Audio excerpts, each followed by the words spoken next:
दोस्तों, धर्मशास्त्र के अनुसार प्रकृति का यह नियम है, जो महाशिवरात्रि है वह गंगा जल की हर एक बूंद की तरह जो है पवित्र मानी गई है, शुभकारी मानी गई है।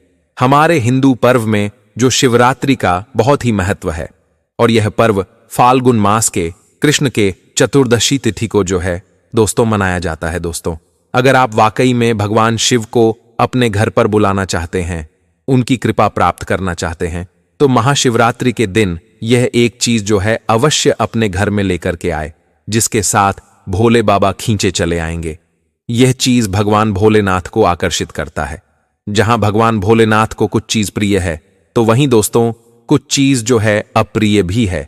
कुछ ऐसी चीज है जिनका भगवान भोलेनाथ की पूजा में अगर इस्तेमाल ना किया जाए तो भगवान भोलेनाथ का पूजन जो है अधूरा रह जाता है। वहीं कुछ चीज ऐसी भी होती है जो अगर अनजाने में आप भगवान भोलेनाथ को अर्पित कर देंगे तो उससे भगवान भोलेनाथ जो है आपसे रुष्ट हो जाएंगे। इसलिए भगवान भोलेनाथ की पूजा करते समय कुछ बातों का विशेष ध्यान रखना चाहिए। दोस्तों, आज की इस वीडियो में हम आपको बताएंगे कि महाशिवरात्रि के पावन पर्व पर क्या करें और क्या ना करें। कौन सी ऐसी वस्तु हैं जो भगवान भोलेनाथ को अति प्रिय है और कौन सी ऐसी वस्तुएं हैं जो भगवान भोलेनाथ को बिल्कुल भी प्रिय नहीं है, और कौन सी वस्तु है जो भगवान भोलेनाथ को भूल से भी अर्पित नहीं करना चाहिए। लेकिन उससे पहले दोस्तों, अगर आपने अभी तक चैनल दिव्या ज्योति को सब्सक्राइब नहीं किया है तो चैनल को सब्सक्राइब कर लीजिए और सच्चे दिल से कमेंट बॉक्स में लिखिए हर हर महादेव, ओम नमः शिवाय। प्रिय भक्त जानू, महाशिवरात्रि के दिन जो भी भक्त इस एक चीज को अपने घर में लाता है, उसकी गरीबी भगवान भोलेनाथ की कृपा से दूर हो जाती है। देवों के देव महादेव को कालों का काल कहा जाता है। जिस किसी के भाग्य में दुख दरिद्रता बनी रहती है, उसको मिटाने की पावर अगर किसी में है तो वह है देवों के देव महादेव। ये किस्मत को पलट कर रख देते हैं। इनकी थोड़ी सी पूजा अर्चना व्यक्ति के भाग्य को बदल देती है। अगर आप इस महाशिवरात्रि के पावन अवसर पर यह एक चीज अपने घर लेकर आती है तो यकीन मानिए आपके घर में गरीबी कभी दूर दूर तक दिखाई नहीं देगी और आपकी हर कार्य बन जाएंगे। अगर आप नौकरी की तैयारी करके थक चुके हैं, नौकरी मिल नहीं रही है, तो आपको हैरान रहने की जरूरत नहीं है, उदास रहने की जरूरत नहीं है, क्योंकि इस शिवरात्रि का जो पर्व है साल 2025 में 1444 सहयोगों के बाद में आया है, क्योंकि इस बार कुंभ का आयोजन प्रयागराज में हो रहा है। ऐसे में आप सभी को इस कुंभ की आयोजन के उपलक्ष्य में आई शिवरात्रि के दिन यह एक चीज अपने घर लेकर आनी है। यह आपको लाखों नहीं करोड़ों का मालिक बना देगी, आपके भाग्य को बदल कर रख देंगे और महादेव होंगे अति प्रसन्न और आपकी होगी मनोकामनाएं पूरी। तो आज का वीडियो आप लोगों के लिए उपयोगी नहीं बल्कि महत्वपूर्ण है। इस वीडियो में बताई गई हर एक चीज आपको लाखों रुपए खर्च करने के बाद भी प्राप्त नहीं होने वाली है। आज का वीडियो अंत तक जरूर से देखिएगा, बिल्कुल वीडियो मिस मत कीजिएगा। और हां, शिवरात्रि का जो महापर्व है, इसकी पूजा का शुभ मुहूर्त जानकारी आज के वीडियो में बताई गई उपाय को जरूर जानिएगा। हम आपको शिवरात्रि की पूजा का शुभ मुहूर्त कब है और कैसे 4 पहर की पूजा करनी है, यह भी हम आपको वीडियो के अंत तक बताने वाले हैं। परंतु आपको तसल्ली से 5 मिनट का समय आज के वीडियो को देना है, क्योंकि यह 5 मिनट आपकी 5 जन्मों के दुख दरिद्रता को दूर करने वाले हैं। तो चलिए वीडियो प्रारंभ करते हैं। उससे पहले वीडियो को शेयर जरूर कर दीजिए ताकि अन्य भाई बहनों का भला हो, और चैनल पर नए हैं तो चैनल दिव्य ज्योति को सब्सक्राइब करना मत भूलिएगा, क्योंकि गुरु आज्ञा से आपको यहां पर जो जानकारियां दी जाती है यह आपके लिए अनमोल ही नहीं है बल्कि हीरे से भी ज्यादा कीमती है। दोस्तों, महाशिवरात्रि की आप सभी दर्शकों को हार्दिक शुभकामनाएं। तो चलिए सबसे पहले जानते हैं कि महाशिवरात्रि के पावन पर्व पर क्या करना चाहिए, जिससे भगवान भोलेनाथ और माता पार्वती के जो है आशीर्वाद प्राप्त हो। दोस्तों, महाशिवरात्रि के दिन भगवान भोलेनाथ की पूजा जो है सफेद वस्त्र या फिर लाल रंग के वस्त्र धारण करके ही करें। सफेद और लाल रंग के वस्त्र धारण कर आप जो है भगवान भोलेनाथ का पूजन करना बहुत ही शुभ माना जाता है। यदि संभव हो तो इस दिन पूजा में सफेद वस्त्र पहने महाशिवरात्रि के पावन पर्व पर भगवान भोलेनाथ की जो है शिवलिंग का पूजन अवश्य ही करें। शास्त्रों के अनुसार महाशिवरात्रि के दिन ही भगवान भोलेनाथ जो शिवलिंग के रूप में प्रकट हुए थे, इसलिए इस दिन शिवलिंग का पूजन करना सबसे सर्वश्रेष्ठ माना जाता है। शिवलिंग का पूजन करने से भोलेनाथ और माता पार्वती की जो है असीम कृपा प्राप्त होती है। दोस्तों, वैसे तो महाशिवरात्रि पर भगवान भोलेनाथ का पूजन जो है रात्रि के चारों पहर में किया जाता है, लेकिन भगवान भोलेनाथ का पूजन प्रदोष काल में भी अवश्य करना चाहिए। प्रदोष काल स्वयं भगवान भोलेनाथ का ही काल होता है। मान्यताओं के अनुसार प्रदोष काल के समय भगवान भोलेनाथ जो है शिवलिंग में विराजमान रहते हैं। इसलिए महाशिवरात्रि के पावन पर्व पर आप जो है दोस्तों प्रदोष काल में भगवान भोलेनाथ का पूजन अवश्य ही करें। महाशिवरात्रि और प्रदोष व्रत का शुभ मुहूर्त जान लीजिए। दोस्तों, महाशिवरात्रि के जो शुरुआत 26 फरवरी 2025 को बुधवार के दिन 1:18 पर होगी, सुबह जो है 1:18 पर होगी, और इसका समापन जो है दोस्तों 27 फरवरी 2025 को गुरुवार जो है सुबह 8:54 पर होगा। उदय तिथि के अनुसार महाशिवरात्रि का व्रत जो है 26 फरवरी को ही रखा जाएगा। दोस्तों, महाशिवरात्रि का मतलब है भगवान शिव का रात्रि के समय में पूजन करना। इससे भगवान भोलेनाथ के साथ साथ माता पार्वती अति शीघ्र प्रसन्न हो जाएंगे और आपको जो है मनचाहा वरदान देंगे। महाशिवरात्रि पर भगवान शिव के साथ अगर आप जो है माता पार्वती जी का पूजा करते हैं, मतलब अगर आप जो है माता पार्वती जी की अवश्य ही पूजा करें। ऐसे करने से आपको भगवान शिव के साथ साथ माता पार्वती भी का आशीर्वाद प्राप्त होगा। महाशिवरात्रि के दिन भगवान भोलेनाथ की जो है शिवलिंग पर बेलपत्र अवश्य ही अर्पित करें। बेलपत्र भगवान भोलेनाथ को अति प्रिय है। बेलपत्र के बिना भगवान भोलेनाथ का जो पूजा है उसे दोस्तों अधूरा माना जाता है। दोस्तों, बेलपत्र एक एक पत्ता को नहीं माना जाता है। एक डंडी में जो 3 पत्ते जुड़े होते हैं उन्हें बेलपत्र कहा जाता है। एक डंडी में 3 जो जुड़े हुए बेलपत्र होते हैं उस बेलपत्र कहते हैं, और उसी को ही शिवलिंग पर अर्पित करें और चंदन से ऊपर पर आप जो है ओम नमः शिवाय लिख करके इस बेलपत्र को आप जो है अर्पित करें। ऐसे करने से भगवान भोलेनाथ की जो है कृपा प्राप्त होता है। महाशिवरात्रि के दिन भगवान शिव को पूजन में आप जो अक्षत जरूर अर्पित करें। ऐसे करने से आपको भगवान शिव का आशीर्वाद प्राप्त होगा। इस दिन रात्रि के समय में आप जो है भगवान शिव का जागरण अवश्य ही करें, जिससे आपको महाशिवरात्रि का पूर्ण फल जो है प्राप्त हो। जागरण के दौरान भगवान भोलेनाथ के भजन कीर्तन करने चाहिए, और इस दिन जितना हो सके दान पुण्य जरूर करना चाहिए। इस दिन गाय को चारा जरूर से खिलाए। अगर गाय ना मिले तो नंदी को हरा चारा जरूर खिलाएं, क्योंकि नंदी भगवान शिव की सवारी मानी जाती है। हो सके दोस्तों तो महाशिवरात्रि के दिन भगवान शिव की पूजा करने से पहले भगवान श्री गणेश, भगवान कार्तिक नंदी जी और माता पार्वती जी का पूजन अवश्य ही करना चाहिए। नहीं तो आपको भगवान शिव की पूजा का फल जो है दोस्तों प्राप्त नहीं होगा। इस दिन बैल को हरा चारा अवश्य ही खिलाना चाहिए, क्योंकि बैल को नंदी जी का स्वरूप माना जाता है, जो भगवान शिव के अत्यधिक प्रिय है, जो भगवान शंकर जी को अत्यधिक प्रिय है। दोस्तों, महाशिवरात्रि पर इन कार्यों को करने से बचना चाहिए। इससे भगवान भोलेनाथ का जो है कृपा प्राप्त होता है। दोस्तों, महाशिवरात्रि के पावन पर्व पर क्या नहीं करना चाहिए और क्या हमें करना चाहिए, आइए इस वीडियो में विस्तार से जानते हैं। दोस्तों, महाशिवरात्रि के दिन देर तक इस दिन भूलकर भी नहीं सोना चाहिए, और काले रंग के वस्त्र धारण नहीं करना चाहिए, क्योंकि काले रंग के वस्त्र धारण करना इस दिन बहुत ही अशुभ माना जाता है। महाशिवरात्रि के दिन शिवलिंग पर आप जो है चढ़ाई गई चीजों को भूलकर भी ग्रहण ना करें, क्योंकि शिवलिंग पर चढ़ाई गई चीजों को ग्रहण करना अशुभ माना जाता है। यदि आप शिवलिंग पर जल चढ़ा रहे हैं तो ध्यान रखें, संघ से जल बिल्कुल भी ना चढ़ाए। भगवान शिव को आप जो है लोटे से जल अर्पित करें।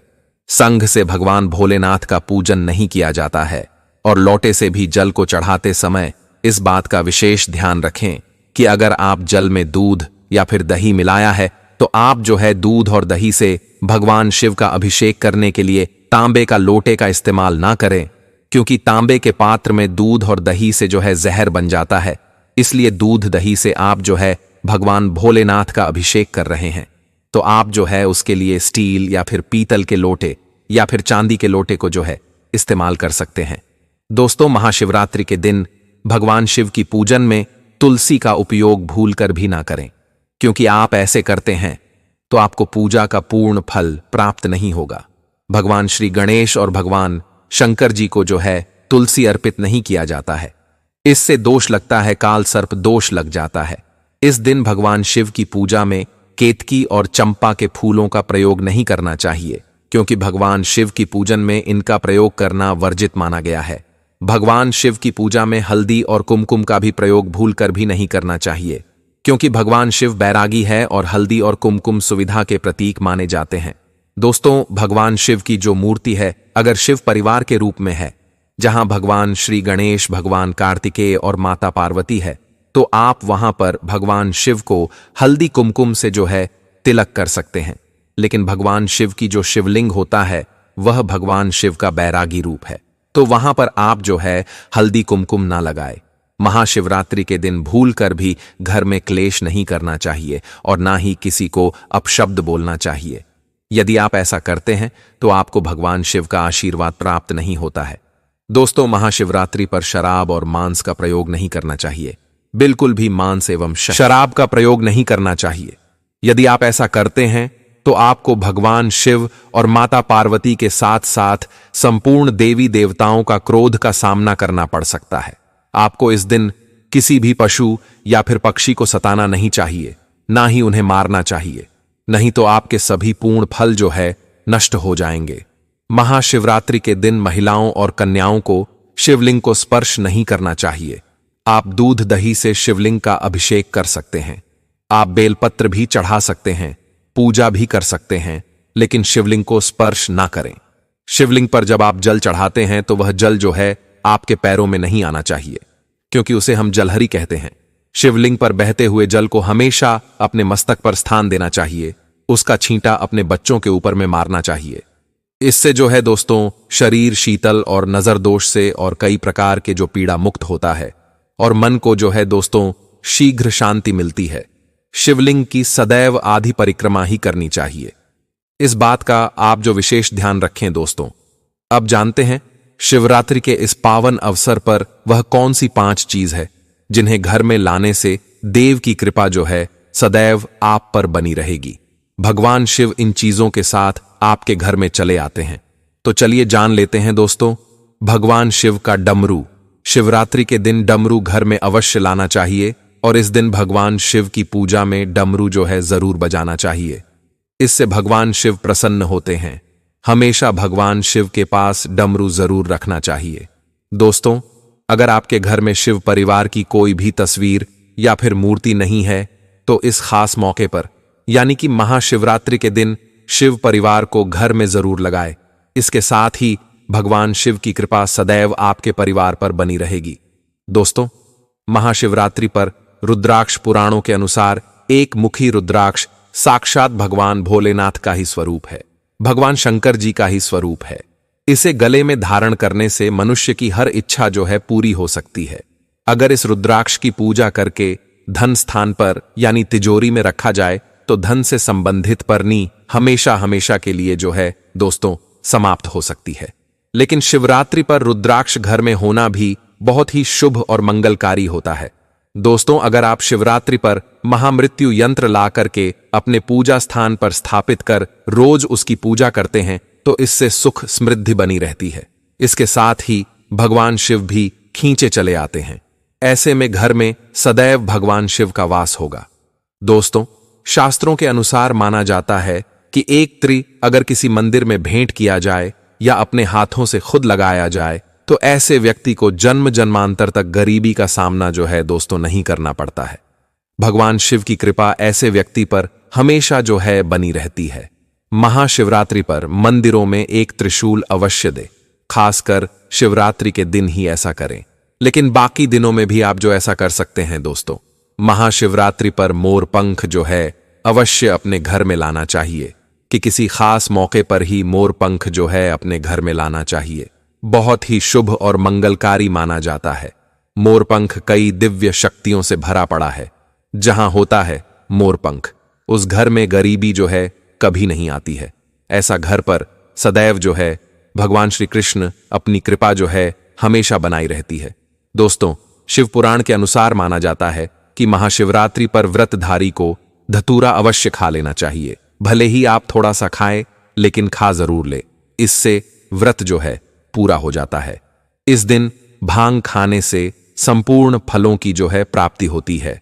अगर आप भांग नहीं खाते हैं तो इसे थोड़ा बहुत आप जो है चबा ले, नहीं तो आपका व्रत जो है अधूरा माना जाता है। दोस्तों, महाशिवरात्रि के पावन पर्व पर भगवान भोलेनाथ और माता पार्वती की कृपा प्राप्त करने के लिए इन सभी बातों का जो है विशेष रूप से ध्यान रखें, जिससे आपको पूजा का पूरा फल प्राप्त हो और भगवान शिव और माता पार्वती की आपको हमेशा जो है कृपा मिल सके। महाशिवरात्रि के दिन शिव मंदिर में दीपक जलाना चाहिए। मान्यता है कि महाशिवरात्रि के दिन शिवलिंग के पास दीपक जलाने से धन संबंधी परेशानियां दूर होती हैं और आर्थिक उन्नति प्राप्त होती है। महाशिवरात्रि पर घर पर छोटा सा शिवलिंग पूजा स्थल पर स्थापित करना चाहिए। मान्यता है कि ऐसा करने से घर में बरकत आती है और आर्थिक दरिद्रता दूर होती है। महाशिवरात्रि के दिन शिव मंदिर में जल, दूध, दही, घी और शहद मिलाकर शिवलिंग का जलाभिषेक करना चाहिए। मान्यता है कि ऐसा करने से भगवान शिव प्रसन्न होते हैं और घर में सुख, समृद्धि व खुशहाली आती है। महाशिवरात्रि पर हनुमान चालीसा का पाठ करने से भगवान शिव के साथ हनुमान जी की कृपा प्राप्त होती है। कार्यों की विघ्न बाधाएं खत्म होती हैं। महाशिवरात्रि पर किसी जरूरतमंद व्यक्ति को अनाज या धन का दान करना चाहिए। मान्यता है कि ऐसा करने से जीवन में सुख सुविधाओं का आगमन होता है, पापों से मुक्ति मिलती है और अक्षय पुण्य की प्राप्ति होती है। वैवाहिक जीवन में खुशहाली के लिए महाशिवरात्रि पर श्रृंगार का सामान दान करना चाहिए। मान्यता है कि ऐसा करने से दांपत्य जीवन सुखद होता है और मां लक्ष्मी प्रसन्न होती है। महाशिवरात्रि पर ऊनम शिवाय मंत्र का जाप कम से कम 108 बार करना चाहिए। मान्यता है कि ऐसा करने से नौकरी व व्यापार से जुड़ी परेशानियां दूर होती हैं और जीवन में आर्थिक संपन्नता आती है। दोस्तों, आशा करता हूं हमारे द्वारा बताए गए जानकारी आपको जरूर पसंद आया होगा। वीडियो पसंद आए तो वीडियो को लाइक कीजिए, चैनल दिव्य ज्योति को सब्सक्राइब कर लीजिए और सच्चे दिल से कमेंट बॉक्स में लिखिए हर हर महादेव, ओम नमः शिवाय। मिलते हैं दोस्तों अगले वीडियो में एक नए और फ्रेश जानकारी के साथ। वीडियो देखने के लिए आप सभी का बहुत बहुत धन्यवाद।